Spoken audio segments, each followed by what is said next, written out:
Hi viewers, welcome to our channel.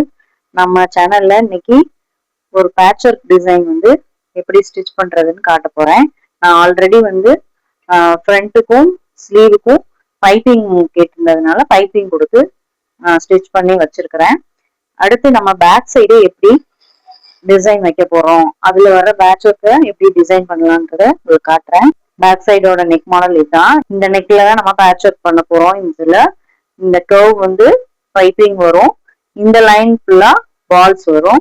Balls double கலர்ல பண்ணிருக்கிறேன். அது எப்படி பண்ணினேன் அப்படின்றத உங்களுக்கு வீடியோ லாஸ்ட்ல தர்றேன். இதுதான் பண்ண பால்ஸ். இப்போ இந்த லைன் பைப்பிங் வைக்க போறேன். இது பைப்பிங் நான் இந்த லைனுக்கு தகுந்த அளவு கட் பண்ணி வச்சிருக்கிறேன். பைப்பிங் எப்படி உள்ள வைக்கணும் அப்படின்னா, லைனிங் கிளாத்துக்கும் பிளவுஸுக்கும் நடுவுல இந்த ரோப் இந்த பக்கம் திரும்பின மாதிரி இப்படி உள்ள வச்சுக்கிறோம். உள்ள வச்சுட்டு இது நான் தையலுக்காக போட்டிருக்க லைனு, அதுலயே ஸ்டிச் பண்ணிட்டு வரணும்.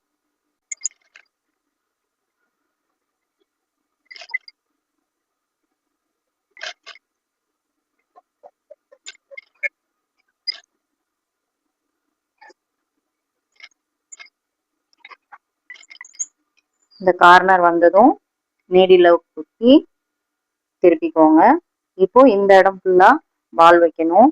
பால் வைக்கிறது நம்ம இப்படி ரிவர்ஸ்ல வச்சோம்னா தான், அதாவது நம்ம இப்படி திருப்பையில நம்ம வெளியில தெரியிற போர்ஷன் வந்துடும். ஸோ ரிவர்ஸ்ல இந்த பக்கம் உள்ள கூடி வைக்கணும்.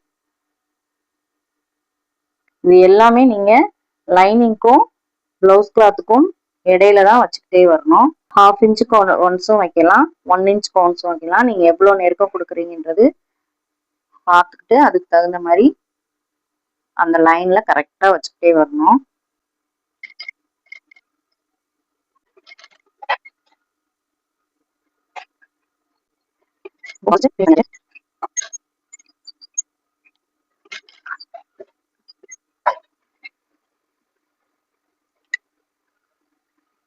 இப்போ பால்ஸ் வச்சு ஃபினிஷ் பண்ண போகையில இந்த சைடு வைக்கிறதுக்குரிய பைப்பிங் எடுத்து உள்ள கொடுத்துக்கிறணும். அப்படின்னா கண்டினியூ ஆகி வரும். நீங்க ஸ்டிச் போட்டுட்டு இதை உள்ள கொடுக்க முடியாது. இப்போ ஃபுல்லாக ஸ்டிச் பண்ணி முடிச்சாச்சு. அவுட்லுக் சூப்பராக வந்திருக்குது. இந்த பால்ஸ் நீங்கள் இந்த மாதிரி வைக்கிறது லுக் இன்னும் அழகாக இருக்கும் டபுள் கலர் வரையில். இந்த வீடியோ உங்களுக்கு யூஸ்ஃபுல்லாக இருந்தால் லைக் பண்ணுங்கள், ஷேர் பண்ணுங்கள், நம்ம சேனலை சப்ஸ்கிரைப் பண்ணுங்கள்.